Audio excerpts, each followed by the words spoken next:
Hi guys, my name is Maria and I'm a watercolor artist, teacher, instructor, and this is my workspace. This is where I create. This is where I paint. This is where I record the videos. I add the voiceovers to tutorials. So here you can find a whole bunch of paintings. Those are newer paintings that I just finished, and underneath that I have watercolor papers. So basically whenever I cut my 22 by 30 sheets, I place some of them over here so they're easy to grab. So they're all here. I have pads as well and blocks, although I prefer the sheets. So this is all underneath that. I have this plastic kind of bag over actually a lot of these papers to protect them from the dust and from the sun. So that's important because the dust can collect actually on the paper, and then it's very hard to clean it, and sometimes when we try to remove the dust we might leave like a print mark, and that doesn't always look good once we paint that nice background and then suddenly we see that fingerprint. So we don't want that. And then to my left, that's my table. That's my working table. So it's a glass top table that I bought from Amazon. And then I have a whole bunch of plastic pallets here. So these are the plastic pallets that I use in pretty much every video.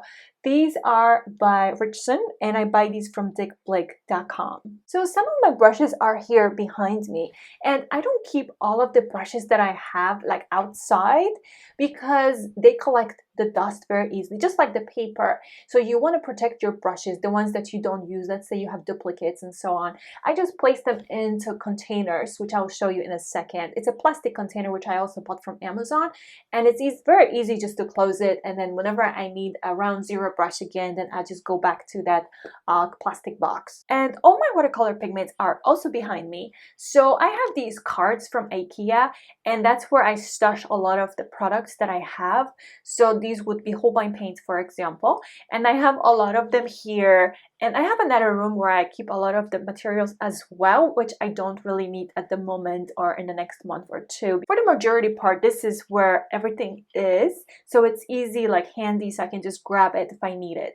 But all the colors would be here, and then some of the basic watercolor pigments that I need pretty much 90% of the time are like on my desk. So they're close by and they're in the cookie box basically. So the cookie box, and then I can just easily grab yellow ochre, quinacridone red whenever I need it. So I'll show all of this to you in just a moment. And this is where I keep my pencils. So just for drawing, creating sketches. So these are some of the pencils. These are Pentel, different brands I suppose, and then the erasers. So for the most part, I have about, let's say, 4 different pencils. I used to paint with like the cheapest pencils ever, and then I decided to spend a couple extra dollars for better pencils, and it actually comes from my sister. She's a designer architect, and she always like recommends like the better pencils, and she saw one time that I'm using these cheap pencils, and she's like, how can you do any sketch with these? I said, it doesn't matter. It really doesn't matter as long as that pencil comes off the watercolor paper if you need to erase the areas. These are pretty good for the most part, and I like these a lot. But anyway, this is where I keep my pencils. It's just a little kind of like a pencil bag. Then the next very important thing is actually washi tape. I do use washi tape quite a bit. So this is empty washi tape from Japan, and I really love it.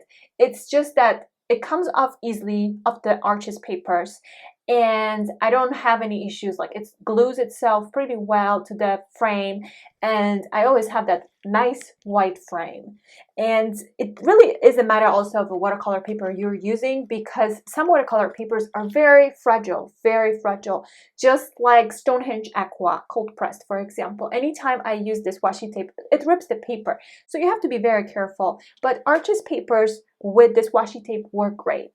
Right behind me, I also have a whole bunch of drives and stuff like that, just things that I need for saving the videos and flash drives and so on. So nothing really that comes to the painting itself. But let me show you what I have in these cards. So now you can see what was behind me. So basically my paintings and then some of the papers. Sometimes I do use the block.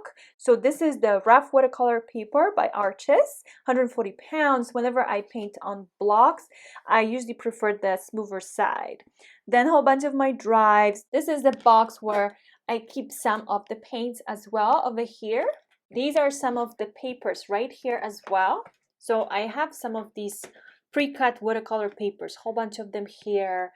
These are some of the paintings here. Another block, this one is Canson Heritage there. This is black watercolor paper by Stonehenge Aqua. And this is the plastic bag I was telling you about. So right underneath that, you can see more paper. So these are the plastic pallets. Then we have brushes and plastic containers. I have a whole bunch of other items. There's metallic watercolors there. I have more washi tape. I have more brushes. And in these aluminum boxes, I have even more brushes and more supplies. Then I have some of the regular mailing supplies as well. This is my station, basically, where I have most of these things. I don't have everything here, but this is like whatever I need at the moment. And this is my table. This is where I paint.